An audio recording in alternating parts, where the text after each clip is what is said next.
Puji Tuhan. Sehat saudara semua? Ya, saya harap saudara yang di rumah pun sehat. Karena di dalam kekuatan kuasa iman dan pujian penyembahan saudara, kuasa Tuhan terjadi. Itu saya alami berkali-kali saudara, termasuk hari ini. Dari kemarin saya sakit. Pagi tadi juga masih sakit, tapi saya selalu beriman saudara, karena saya berkali-kali punya pengalaman sakit, saya hajar untuk tetap ikut ibadah. Maksudnya sakit pusing, migrain, biasalah ya kayak gitu. Bukan sakit yang kritis-kritis. Saya hajar tetap ibadah saudara, tapi selalu dengan iman saya lakukan itu, selalu saya menerima kekuatan yang baru. Apalagi lagunya tadi benar-benar membuat rema buat saya ya, bahwa kita tuh gak bisa tanpa kekuatan Tuhan saudara. Energi kita akan habis karena kita keluarkan terus. Ya, kita keluarkan untuk ini. Tapi waktu kita duduk sama Tuhan tuh, Tuhan kayak memberikan kekuatan baru gitu. Dan roh yang besar, roh yang kuat itu yang akan membuat kita tubuh jasmani kita menjadi lebih kuat juga, lebih segarkan juga. Puji Tuhan, kita di ibadah minggu ini kita masih berbicara bagaimana kita bisa memuliakan Tuhan lewat hidup kita. Kita tahu bahwa kehidupan ini sekarang bagaimana saudara ya. Di luar sana, kehidupan di sana realitanya gak seperti yang kita bayangkan terkadang. Misalnya, minta maaf, orang-orang yang menjadi orang ketiga aja sekarang sudah sangat sombong ya saudara, memamerkan gitu ya, pebinor, pelakor. Zaman dulu itu sangat tabu, tapi di zaman sekarang itu sesuatu yang buat mereka santai. Orang jujur semakin diinjak, orang yang korupsi, orang yang melakukan banyak kejahatan semakin naik. Kan dunia di luar sana kadang-kadang terbalik. Ya, berita-berita orang benar kadang-kadang ditutup, nggak bisa diekspos. Kerjaan mungkin saudara merasa bahwa kerjaan saya yang saya orang baik kok masih diinjak-injak, orang yang kelihatannya nggak kerja baik-baik kok malah dipromosi. Ya, itu kenyataan dunia di zaman-zaman akhir ini saudara. Jadi kalau kita katakan memuliakan Tuhan lewat hidup kita di masa-masa saat ini, sebenarnya masa-masa yang sangat mudah. Mengapa? Karena sebuah lilin kecil aja bisa menyinari dengan semua carut marut situasi, di mana yang benar menjadi salah, salah menjadi benar. Kita menjadi terang di tengah-tengah kegelapan. Lilin kecil aja bisa nyala sebenarnya saudara, kalau kita melihat kenyataan hidup di sekarang ini gitu ya. Bila keadaan kayak gitu sebenarnya kan mudah untuk kita bisa menjadi terang saudara. Karena di luar sana semuanya menjadi salah gitu ya. Banyak orang melanggar peraturan lalu lintas, itu sudah hal yang normal kata orang. Banyak orang gak pakai helm, barang yang normal. Jadi kalau orang pakai helm diketawain. Hal-hal yang kadang-kadang kita berpikir bahwa dulunya tabu, sekarang pun gak jadi tabu. Jadi kalau kita mau memuliakan Tuhan lewat hidup kita, sebenarnya kita sangat mudah saudara. Kalau kita berpikir bahwa betapa banyak kegelapan di luar sana. Ya, bagaimana caranya? Cukup hidup sesuai dengan fungsi kita dengan benar. Cukup hidup dengan fungsi kita dengan benar. Sebagai siapa? Sebagai istri. Cukup hidup menjadi istri yang benar, bijak, penuh hikmat. Saudara sudah memuliakan Tuhan. Kalau saudara menjadi karyawan, pekerja, saudara menjadi suami, pemimpin, cukup berfungsi dengan benar. Masalahnya fungsi dengan benar ini sekarang agak susah dilihat. Karena mungkin kekayaan, karena mungkin keserakahan, karena mungkin ketamakan, karena mungkin ya banyak sekali alasannya gitu ya saudara ya. Saya bacakan di Matius 6 ayat 23. Jika matamu jahat, gelaplah seluruh tubuhmu. Jadi jika terang yang ada padamu gelap, betapa gelapnya kegelapan itu. Kata matamu itu saya cek saudara, itu tentang cara pandang, pengertian. Jahat saya cek itu tentang kata kekecewaan, luka, salah. Jadi jika pengertianmu, cara pandangmu salah, jika cara pandangmu terluka, jika cara pandangmu kepahitan, yaitu kata jahat, gelaplah seluruh tubuhmu. Tubuhmu di sini saya baca itu kata somah. Somah itu bisa bicara tentang komunitas sosialmu, bisa bicara tentang tubuh Kristus. Jadi, jika kita di sini masing-masing masih memiliki cara pandang yang salah, cara melihat pengertian kehidupan ini dengan cara yang salah, dengan luka, maka terkait bagaimana tubuh Kristus ini bisa bersinar, karena tubuh Kristus ini pun bisa jadi gelap. Nah, kalau demikian, ayat selanjutnya, jadi jika terang yang ada padamu itu gelap, betapa gelapnya kegelapan itu. Betapa gelapnya, bagaimana artinya begini saudara, bagaimana kita bisa menjadi terang untuk masyarakat lah ya. Kalau sesama saudara seiman aja nggak bisa saling terberkati, maka di sana lebih gelap lagi. Jadi jangan, tadi kan saya kasih prolognya, jadi jangan heran kalau semua hal yang tabu-tabu menjadi nggak tabu. Bagaimana itu bisa terjadi? Mungkin kita di antara saudara seiman, kita masih punya pengertian yang sama-sama saling salah, saling terluka. Nggak boleh nuntut kalau dunia jadi hancur, karena dalam tubuh Kristus pun nggak bisa menjadi terang satu sama lain. Itu kata Matius 6 ayat 23. Jadi kita untuk ingin memuliakan Tuhan, kita pikirkan terang yang ada dalam diri kita dulu. Nggak bisa jauh-jauh menyinari bangsa, menyinari negara kalau kita nggak cek terang kita dulu dalam komunitas kita, gitu ya. Artinya kita bisa saling menjadi berkat dalam tubuh Kristus sesama saudara seiman sebelum kita nuntut dunia berubah. Karena betapa gelapnya kegelapan yang itu, saudara. Kegelapan yang di luar yang gak tahu terang itu, mereka juga akan semakin gelap. Jadi kita gak boleh nyinyiri, sekarang LGBT gini. Gak boleh, kita cek dulu nih, kita bagaimana? Kita bagaimana berespon satu sama yang lain, kita bagaimana bereaksi satu sama lain, kita bagaimana melihat cara pandang konflik dengan pengertian-pengertian yang benar itu bisa nggak, sudah nggak? Kalau kita belum, ya nggak usah nyinyirin kegelapan yang itu, gitu, karena mereka pasti lebih gelap lagi. Itu yang dimaksud di Matius 6 ayat 23. Yohanes 12 ayat 35, kata Yesus kepada mereka, hanya sedikit waktu lagi terang di antara kamu. Selama terang itu ada padamu, percayalah. Kata percayalah ini saudara saya cari artinya itu bicara tentang mau diarahkan. Berperilakulah kepadanya supaya kegelapan jangan menguasai kamu. Barang siapa berjalan dalam kegelapan, ia tidak tahu kemana ia pergi. Jadi terang sudah ada di kita. Itu yang saudara sudah dengar beberapa minggu lalu itu. Jadi untuk kita bisa tetap menyinari, untuk kita bisa memiliki pengertian yang benar, kacamata pandang yang benar, percayalah, artinya mau diarahkan. Berperilakulah dan mau diarahkan kepada terang itu. Terang itu siapa? Tuhan. Mau diarahkan, ya, supaya kita tidak dikuasai.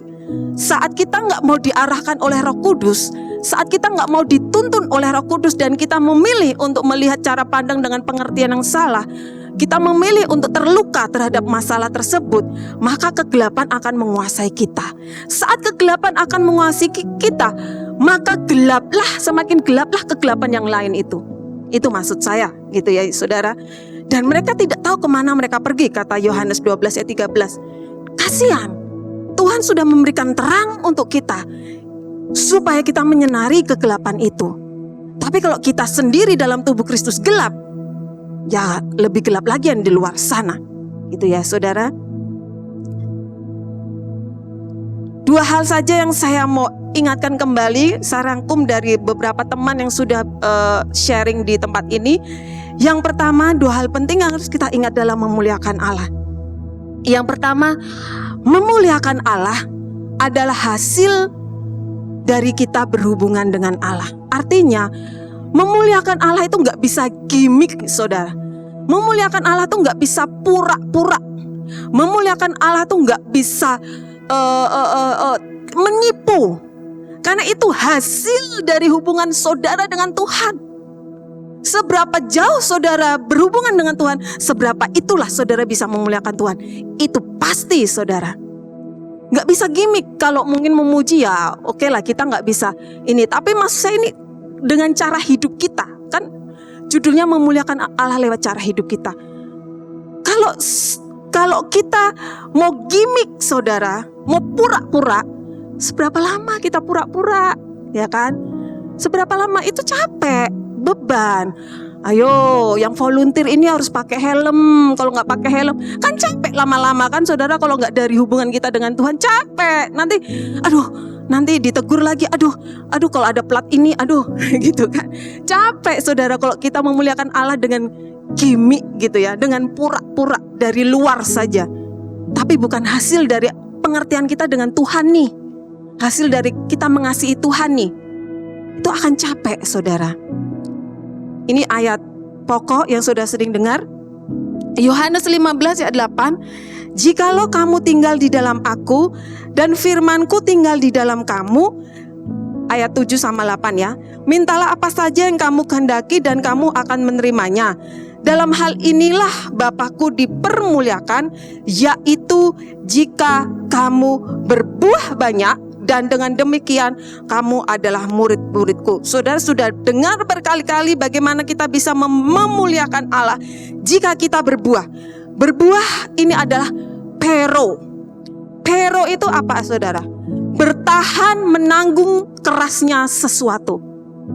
Berbuah tuh gak main-main, saudara. Bertahan untuk menanggung kerasnya sesuatu. Kerasnya apa? Bertahan untuk menanggung. Saya disalahin tapi saya harus mengampuni. Bertahan untuk menanggung. Saya harus jujur meskipun saya diginiin. Bertahan untuk menanggung. Saya harus tetap berintegritas meskipun orang gak muji saya. Bertahan untuk menanggung sesuatu yang tidak enak, saudara. Itu berbuah. Nah, untuk itu mau gimmick, selamat deh, satu hari kita sudah capek, saudara, kalau kayak gitu terus. Bertahan untuk menanggung, ngikutin aturan-peraturan lalu lintas meskipun gak dilihat GKJ, volunteer lain. Bertanggung menahan sesuatu. Kalau kekal enak, tapi kalau gimmick capek, saudara. Mengapa? Karena memang di ayat Yohanes 15 ayat 8 ini, jika kita tinggal di dalam Dia dan Dia tinggal di dalam kita, sehingga kita bisa bertahan untuk menanggung kerasnya sesuatu. Berbuah.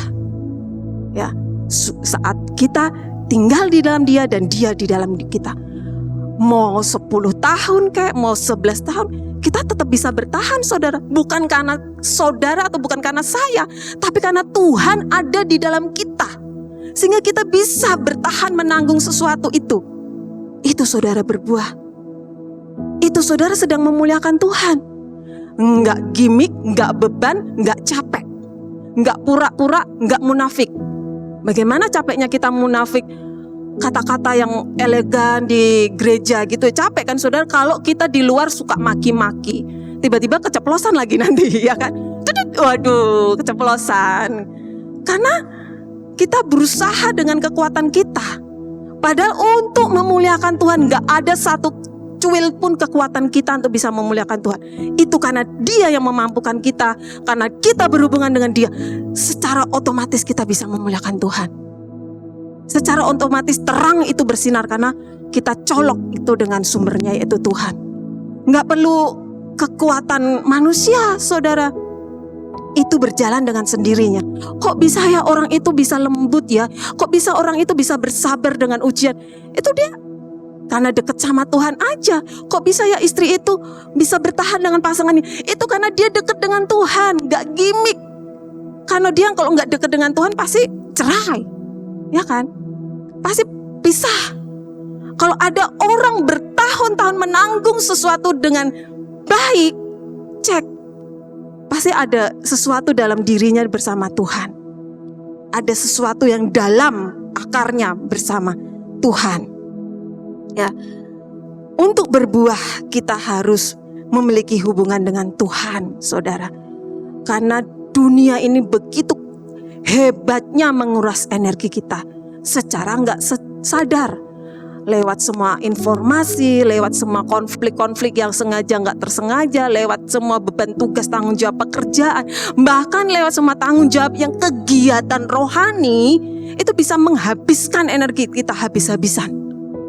Caranya untuk kita bisa bertahan sekeras itu menanggung sesuatu atau berbuah, tinggallah di dalam Tuhan. Dan disitulah saudara memuliakan Tuhan. Wah, dia tetap setia melayani Tuhan ya, meskipun ditegur terus, dikritik terus, dia tetap bertahan melayani.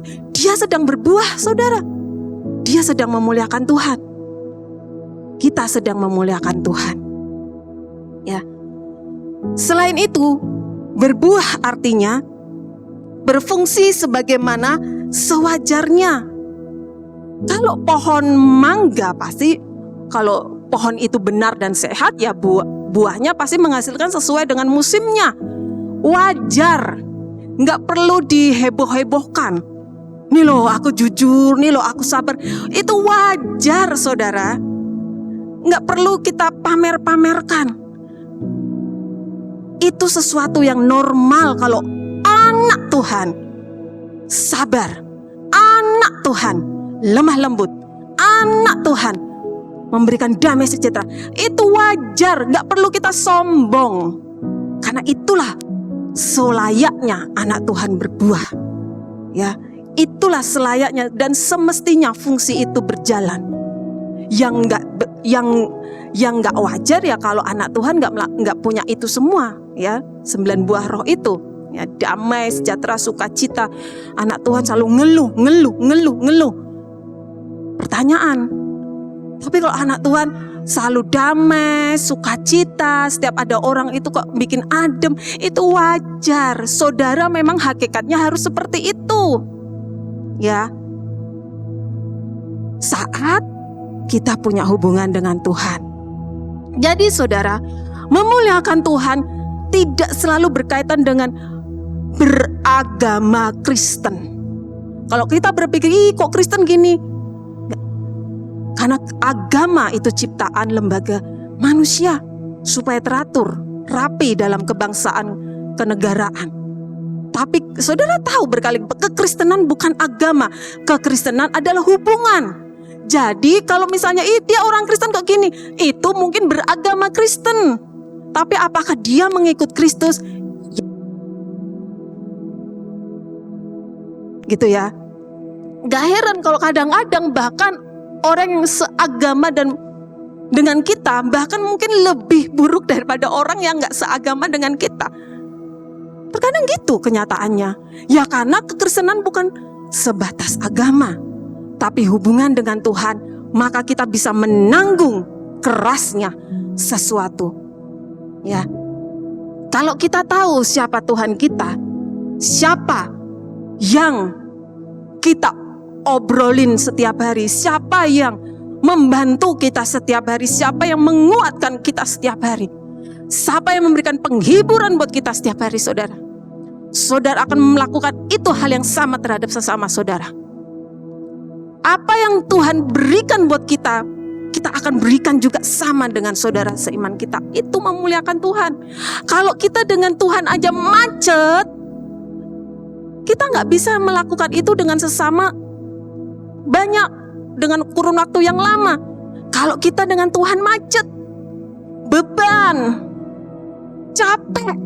capek baikin orang itu terus pasti capek. Capek udah gini, capek. Tapi kok saudara sudah tahu betapa Tuhan itu mengasihi saudara, betapa Tuhan memperlakukan saudara sangat berharga, saudara akan bisa lakukan itu untuk orang lain. Karena saudara tahu siapa Tuhan itu. Memuliakan Tuhan gak gimmick, saudara. Itu adalah impartasi yang normal dari atas kita sesama. Gak beban. Seberapapun aturan yang diberikan oleh lembaga pemerintah, pelayanan apa, kita gak beban. Kalau frekuensi aliran dari surga itu mengalir deras untuk kita, Dia yang memberikan kekuatan, energi untuk kita bisa menanggung keras kerasnya sesuatu itu. Bertahan setia. Kita gak akan bisa lakukan itu tanpa kita punya hubungan yang sehat dengan Tuhan, saudara. Lewat apa? Waktu misalnya. Bagaimana kita bisa memamerkan hidup kita dengan dunia di sana? Kalau kita nggak bisa memuliakan lewat waktu kita mungkin. Ada pemimpin, nggak ada pemimpin. Kalau saudara punya frekuensi sama dengan Tuhan, saudara akan bisa lakukan yang terbaik meskipun nggak ada pemimpin. Waktu itu saudara akan berikan untuk memuliakan nama Tuhan. Sekeras apapun saudara menanggung sesuatu, meskipun dibayar nggak dibayar, ada uang lembur, nggak ada uang lembur, saudara bisa menanggung sekeras sesuatu itu untuk memberikan yang terbaik untuk pekerjaan. Saudara berbuah dalam cara saudara melakukan waktu itu. Apa? Uang. Saudara sudah dengar banyak tentang pengajaran uang di sini. Saya nggak perlu lagi bahas. Kok saudara dengar, ini berita umum ya. Saudara dengar tahun depan ada banyak hal pergolakan, resesi. Ya saudara mulai menabung. Jangan beli terus dengan hal yang konsumtif. Sehingga nanti tahun depan mengeluh, aduh begini saya gak bisa perpuluhan, saya ngutang dulu perpuluhan. Hei, hikmat dunia aja sudah berseru-seru, tahun depan akan banyak hal yang gak pasti, kata Bu Menteri ya. Resesi dan sebagainya. Kita jangan respon dengan ketakutan. Bertahan sekeras sekali, menanggung sesuatu. Bagaimana caranya saat ini ya? Saya berjalan dengan mengelola uang dengan baik, sekecil apapun itu. Kalau kita nggak bisa lakukan itu, bagaimana kita bisa menjadi terang untuk kegelapan yang di sana? Orang Kristen aja berhutang untuk sesuatu yang konsumtif. Kita mau menjadi terang? Kita aja berhutang perpuluhan hanya karena kemarin kita belanja online terus. Bagaimana kita bisa menjadi terang untuk kegelapan di sana, saudara? Kalau kita masing-masing aja belum bisa melihat, memaknai cara pandang dengan cara yang benar, maka semakin gelaplah kegelapan yang di sana. Itu kata firman Tuhan. Gunakan media sosialmu dengan baik. Itu sering kita dengar, ya kan? Tapi Bu, saya lagi emosi, makanya saya pengen bikin status biar agak enak sedikit. Bagaimana kita bisa menanggung kerasnya sesuatu saudara sedang berbuah? Kalau kita sedang enak, pasti ya kita statusnya pengennya enak. Tapi kalau tipe-tipe orang tertentu mungkin nggak terlalu kendala dengan media sosial, tapi masih ada teman-teman yang tipenya pengen sharing gitu ya lewat media sosial dan sebagainya. Nah kalau keadaan nyaman ya udah kita. Tapi saat saudara rasanya, aduh aku diginiin nggak dikhianatin gini, pengen ngomong dulu lah, ditegur dulu baru dihapus. Aduh, bagaimana kita bisa menyinari kegelapan yang di sana, saudara? Kalau kita nggak bisa bertahan menanggung kerasnya sesuatu, mau dikhianati, mau diomongin, mau diapain, diam saja, taruh itu dalam Tuhan. Aduh, Bu, saya mungkin ada yang cara meresponi segala sesuatu dengan kebaperan, dikit-dikit sensitif. Masalah lagi, bagaimana kita bisa menjadi terang kalau kita aja gampang-gampang sensitif? Ini untuk saya ini untuk saya pasti ini. Kita stop dengan hal-hal mental, cara pandang dengan kayak gitu. Karena kalau kita seperti itu, kita gak bisa menerangi kegelapan itu. Karena kita gak bisa menjadi terang itu sendiri. Jadi ada kata dalam firman Tuhan, pergaulan buruk merusak kebiasaan yang baik. Kalau saudara tahu bahwa saudara anak-anak muda, kalau kalian tahu ada grup Telegram kayak grup WA, sudah tahu itu grupnya mungkin ratusan dan semua itu baku maki semua di situ. Tapi Miss itu kan grup anime, saya mau belajar kartun. Stop, kalau kamu nggak punya berkat di situ, habis waktumu untuk melihat kata-kata itu. Akhirnya kita berkompromi dengan kata-kata itu karena saudara sering dengar kan, 1 juta kebohongan dikatakan maka akan menjadi sebuah kebenaran. Itu yang terjadi saudara. Kalau kita sudah dengar makian itu terus, makian, kita tahu itu salah tapi kita gak lakukan. Tapi dengar terus, dengar. Akhirnya itu menjadi suatu hal yang dibenarkan. Itu filosofinya. Itu yang dilakukan Hitler. Dikatakan kebohongan berjuta-juta kali. Akhirnya kita tahu itu, oh ya itu memang benar itu. Anak muda, kalau kalian tahu itu grup-grup sudah tidak bisa membuat kamu membangun dirimu, stop. Batasi. Keluar. Aduh, tadi saya kembali lagi di prolog. Betapa kegelapan itu benar gelap, sehingga waktu kita bersinar, kadang-kadang apa saudara? Menyilaukan. Ya kan? Silau artinya apa? Orang banyak gak suka. Aduh silau. Ih matikan. Ada dua opsi. Kita matikan sinar itu atau kita kompromi dan kita turunkan sinar itu. Kalau kan kita harus jadi terang. Ya kalau kamu jadi terang ya silakan. Kasih silauan gak apa-apa. Jangan sungkan-sungkan. Hanya karena 90% anak muda, 90% teman-temanmu yang di grup itu maki, kamu sungkan, kamu ikut maki. Itu berarti kamu menurunkan sinarmu, kamu matikan sinarmu. Kalau mereka silau berarti mereka yang salah. Kamu kenapa sih terlalu gitu, terlalu sok suci? Mereka silau akan sinar kalian anak muda. Jangan hiraukan anak mereka yang silau. Itu Tuhan sedang kasih tunjuk itu kesalahan-kesalahan. Makanya dia silau. Gitu ya.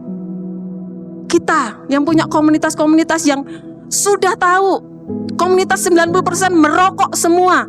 Kita gak merokok, tapi karena sungkan kita ikut merokok sesekali. Saudara menurunkan cahaya saudara. Mengkompromikan supaya teman-teman gak silau. Sungkan aku sesekali. Bagaimana kita bisa memuliakan Tuhan? Terang kita aja kita kompromikan dengan keadaan sekitar karena terlalu silau, sungkan, gak enak. Kalau gak enak keluar. Kalau saudara bertahan, jadi teranglah di situ, gak apa-apa, jadi terang. Tapi kalau saudara gak bisa bertahan karena teman-teman bilang, kamu silau, tutupin cahayamu, keluar saja. Berarti mereka gak mau dikasih terang untuk kasih tunjuk keburukan-keburukan mereka. Keluar, cari komunitas yang mau dikasih tunjuk dengan terangnya saudara.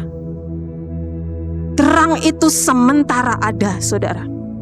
Ada kalanya terang itu selesai saat kita dipanggil Tuhan. Selama ada terang itu, berfungsilah sebagaimana terang itu ada. Jangan sungkan karena terang saudara silau. Bersilau, biarkan mereka kena silau kita. Gak apa-apa, kita kan gak bunuh mereka. Kita cuma kasih tahu, tunjuk, ini lo salah. Kalau mereka malu, ya bagus. Kita sayang mereka kan. Anak muda karena persahabatan gak enak, jadi akhirnya kompromi satu dengan lain. Stop dengan itu kalian anak muda. Kalian punya terang, kalian punya garam. Ya. Cara kita memperlakukan orang lain pasti sama dengan cara Tuhan sudah kita rasakan untuk diri kita pribadi. Itu poin 1. Poin 2, memuliakan Allah adalah sikap hati hidup seseorang yang selalu bersyukur.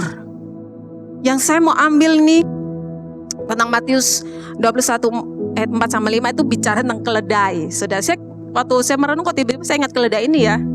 Apa ada gerangan apa dengan keledai ini gitu loh. Hal itu saya ambil di firman Allah yang hidup. Hal itu menggenapi nubuat para nabi zaman dahulu. Katakan kepada Yerusalem bahwa rajanya akan datang dengan segala kerendahan hati menunggang seekor anak keledai. Tujuan Tuhan menunggang keledai karena Tuhan memberikan makna bahwa dia datang bukan dengan kemewahan, tapi dia datang dengan kerendahan hati. Tapi saya gak mau expose Tuhan karena saudara pasti sudah tahu. Yang saya mau expose itu yang berkaki 4 itu saudara. Keledai. Saudara tahu keledai itu pasti terkenal dengan dungunya, bodohnya, gak tahu apa-apanya. Tapi wow, mimpi apa dia semalam sehingga seumur-umur hidup dia itu berjalan dikasih pakaian-pakaian majikannya, ya kan, manusia-manusia membentangkan pakaian waktu Tuhan Yesus dielulukan di Yerusalem.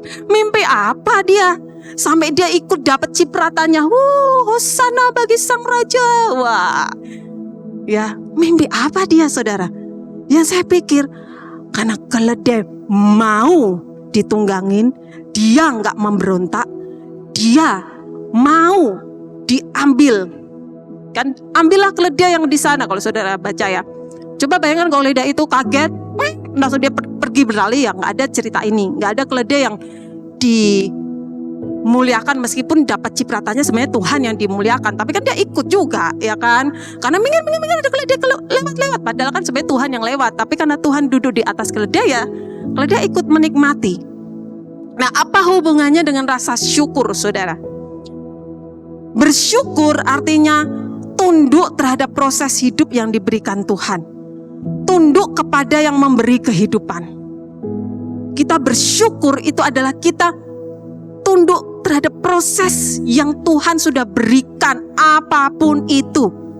Saya tahu beberapa saudara yang kita kenal mengalami banyak proses, baik proses ekonomi, proses kesehatan. Tapi itu yang memberi hidup diizinkan.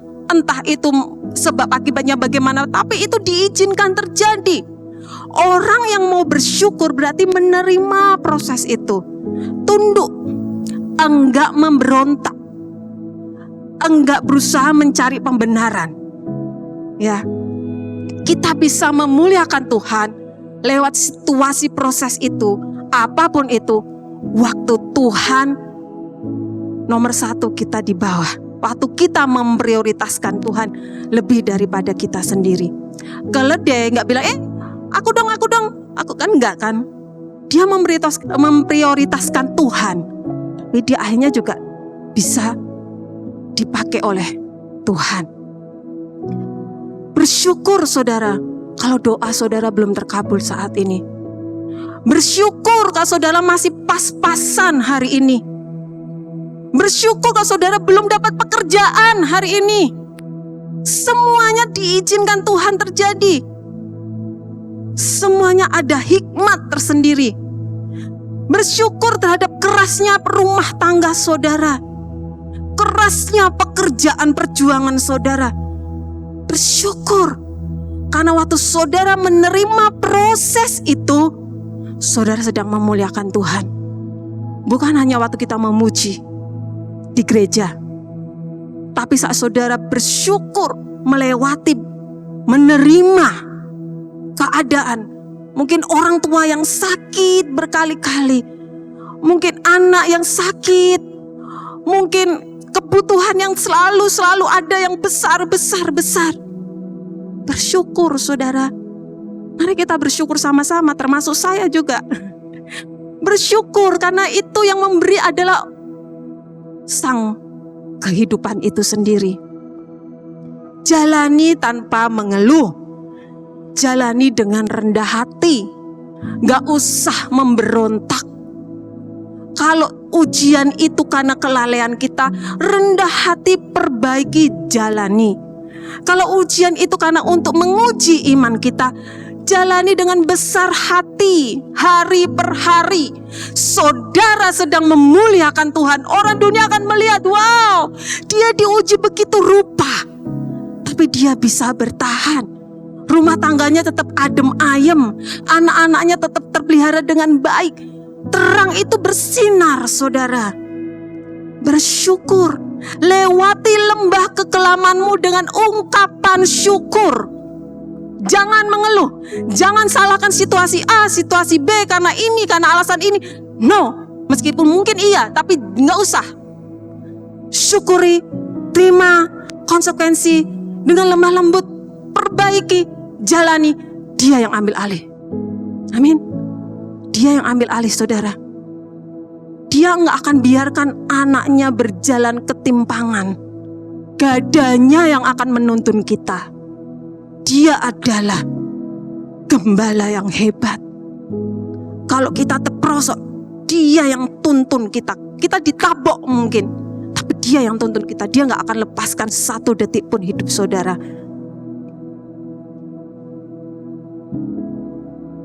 Sesuatu yang mulia butuh proses. Untuk kita bisa memuliakan Tuhan butuh proses. Ya, dan proses itu kita harus terima dengan ungkapan syukur. Amin, saudara. Saya akan berikan Pak Jerry untuk menutup khotbah hari ini.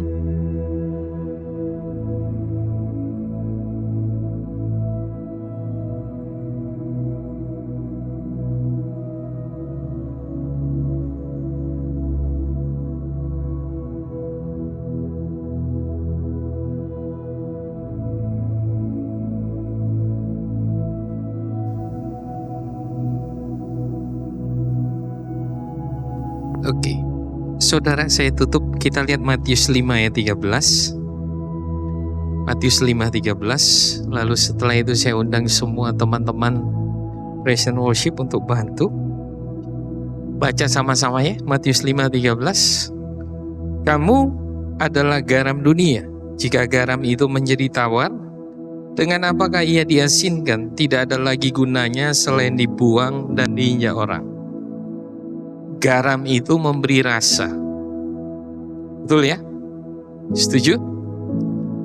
Kalau garam itu kehilangan rasanya, dibilang gini, nggak ada lagi gunanya.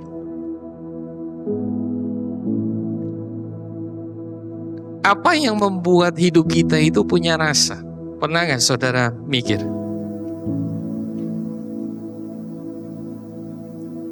Apa yang buat hidup saudara itu, saudara lakukan segala sesuatu itu ada rasanya. Nah, mungkin beberapa kita di pekerjaan, di pernikahan, di pelayanan, kita udah mulai mati rasa.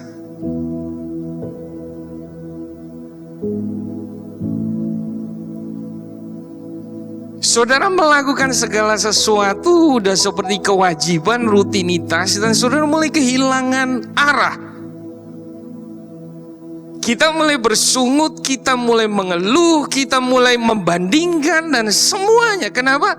Karena di dalam kita sudah mati rasa. Sebelum orang melihat kita kehilangan rasa, kita sudah lebih dulu mati rasa. Makanya kalau dibiarkan terus, satu hari gini, ketika orang lihat kita, mereka bilang gini, mereka nggak anggap kita lagi. Dan seperti firman Tuhan bilang, ketika garam kehilangan rasa, nggak ada gunanya selain dibuang dan diinjak orang. Kita kembali ke pertanyaan saya tadi. Apa yang membuat kita kehilangan rasa? Kapan saudara kehilangan rasa? Kapan saudara mulai mati rasa? Saudara dan saya mulai mati rasa.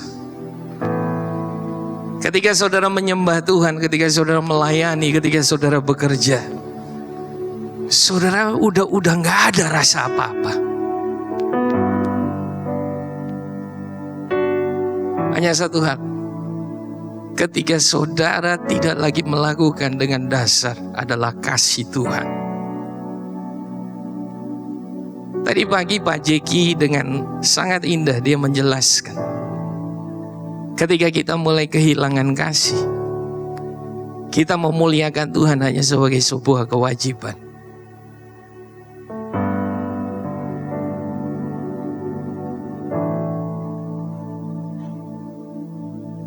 Kalau garam itu sudah menjadi tawar, saudara perlu datang sama sang sumber. Saudara cek hubungan saudara dengan dia. Amin. Kenapa saudara ingat gak waktu ketika saudara punya hubungan dengan Tuhan? Begitu dekat, begitu indah.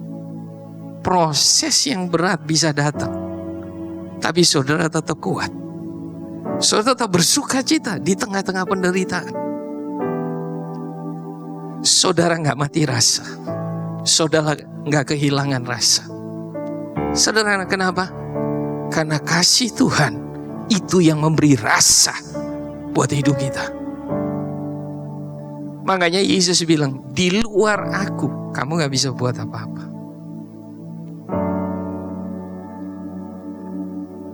Jikalau kamu tinggal di dalam aku dan aku di dalam kamu, kamu pasti berbuah banyak. Dan Bapakku akan dipermuliakan jikalau kamu berbuah banyak. Amin.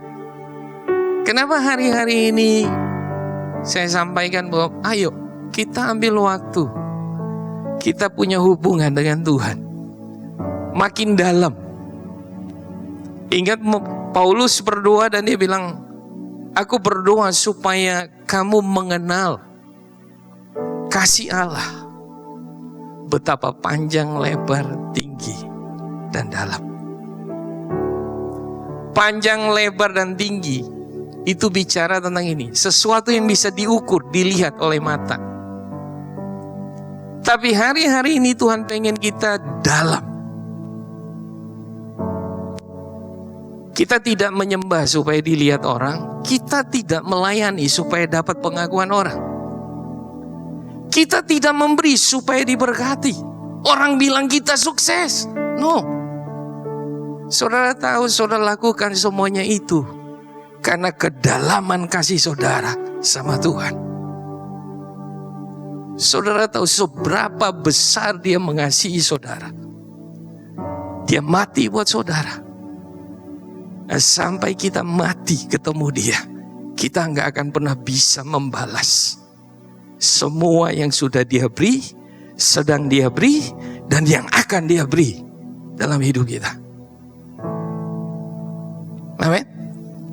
Mari bangkit berdiri. Saya rindu kita nyembah dia. Saudara, mungkin suara kita nggak merdu kayak teman-teman ini.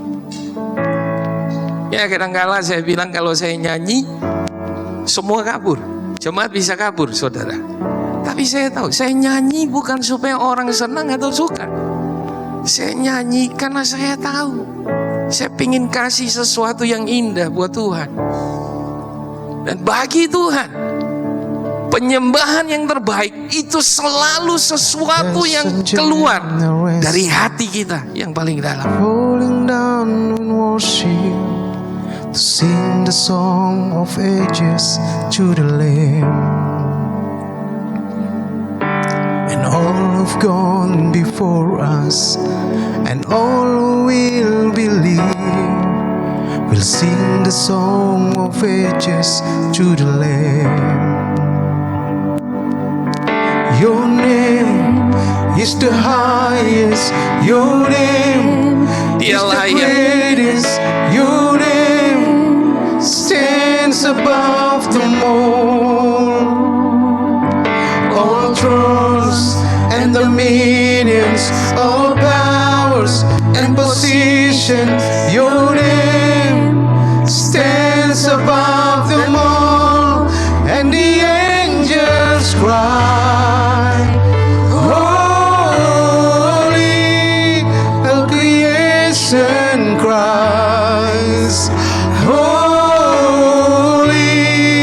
you are lifted high, holy, holy forever. Hear your people sing, hear your people sing. Holy, Dia kudus, dia to the mulia. King of Kings. Holy, you will always be. Holy, holy forever. And the angels cry, holy, all creation cries, holy, you are lifted high, holy, holy forever. Dalam kekudusan ada keindahan, Amen, Jesus. ada cintanya. Amen. Gereja selama ini salah mengerti tentang kekudusannya. Yesus. Karena kita mengertinya tanpa kita melihat salib. Salib membuat kekudusan Tuhan itu kelihatan indah, bukan sesuatu yang menakutkan. Dalam kekudusannya ada kasihnya, dalam kasihnya ada kekudusannya.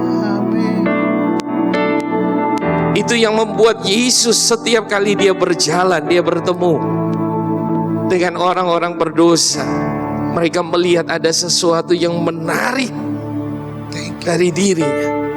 Yesus tidak berkompromi dengan dosa, tetapi ada sesuatu kasih, kemurnian yang keluar dari pribadinya, yang tidak bisa ditolak.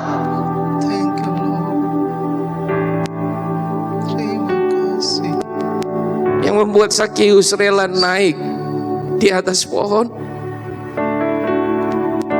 membuat seorang wanita yang tidak diundang datang dan menangis. Tanpa ngomong satu apapun, dia memberikan persembahannya buat Tuhan. Dia membasuh kaki Yesus dengan minyak dan membasuhnya dengan rambutnya. Dan ada begitu banyak cerita yang lain.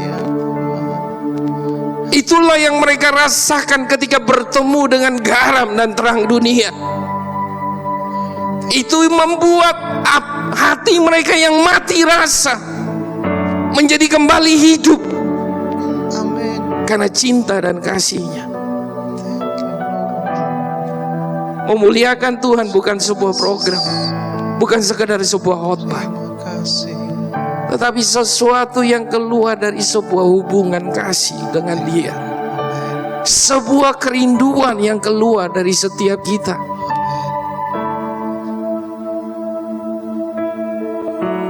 Kekudusan bukan sebuah program. Kekudusan adalah hasil dari sebuah perjumpaan dengan Dia. Mari kita sembah Dia. Saudara mulai ngomong sesuatu buat Dia. Dia rindu. Dia rindu. Saudara bisa share. Saudara bisa katakan apa saja buat Dia. Dia Bapamu. Dia kekasih jiwamu. Dia mati buat engkau. Bahkan di saat orang lain gak peduli dengan engkau, di saat orang-orang yang dekat meninggalkan engkau, Dia berjanji Dia akan selalu menyertai engkau. Bahkan melewati api, melewati banjir, Dia tidak pernah meninggalkan engkau. Jesus, we love you.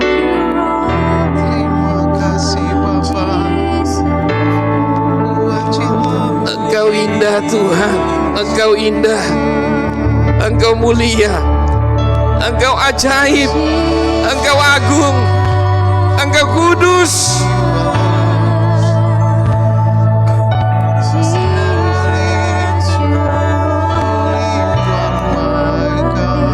Sembah Dia, nyanyikan baginya nyanyian baru, nyanyian kasih, nyanyian cinta. Jesus,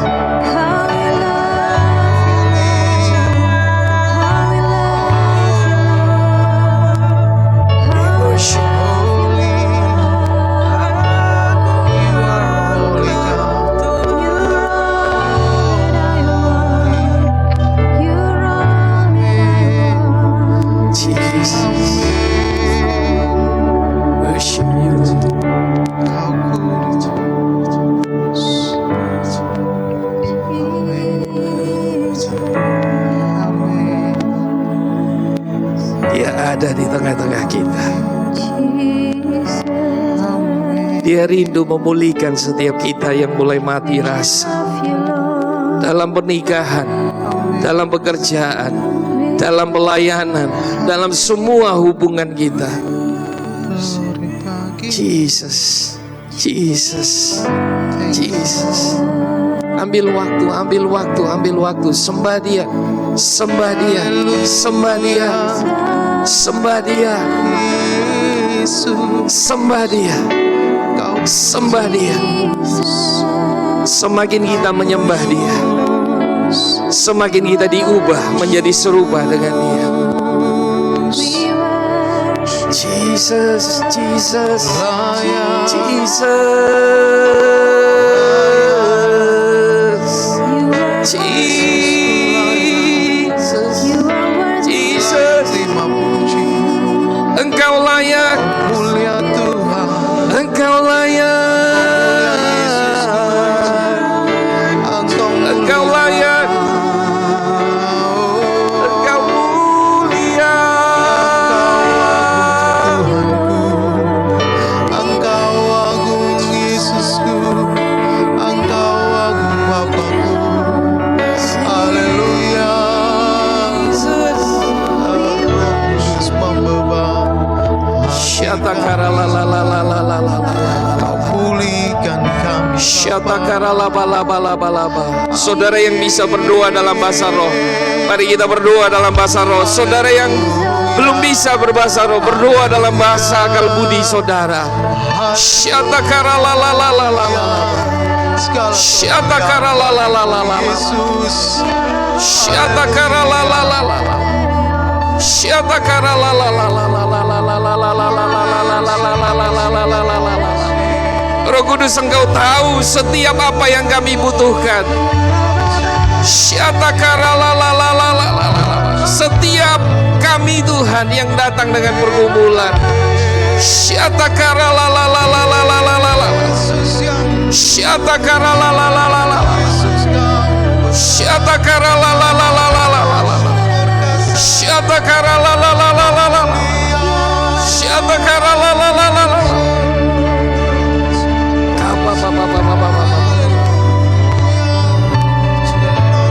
Kami minta terobosan demi terobosan,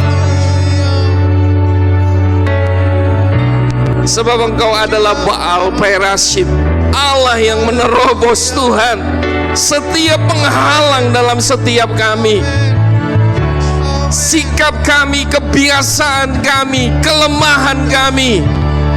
Syatakara la la la la la la la. Syatakara la la la la la. Syatakara la la la la la la la la la. glory bagi Yesusku. Kara la la la la la. Terima kasih Tuhan, terima kasih. Terima kasih Tuhan. Terima kasih. Mari angkat kedua tangan, arahkan hatimu buat Tuhan. Pulanglah kekasih-kekasih Tuhan. Ketahuilah bahwa Engkau penting dan berharga. Engkau dicintai, dikasihi oleh Tuhan. Engkau berarti di hatinya. Dan Dia ingin membuat hidupmu punya arti, punya rasa buat orang-orang di sekeliling saudara. Terima kasihnya yang tanpa syarat, yang tidak terbatas. Dan pulanglah, jadilah garam dan terang dimanapun engkau berada. Kiranya turun atas setiap kita anugerah yang sempurna dari Bapa, cinta kasih dari Tuhan Yesus Kristus, bahkan persekutuan dengan Allah Roh Kudus menyertai kita semua mulai siang ini sampai Maranatha Dia datang kembali. Yang percaya sama-sama kita katakan amin. Tuhan memberkati saudara. Selamat hari Minggu. And the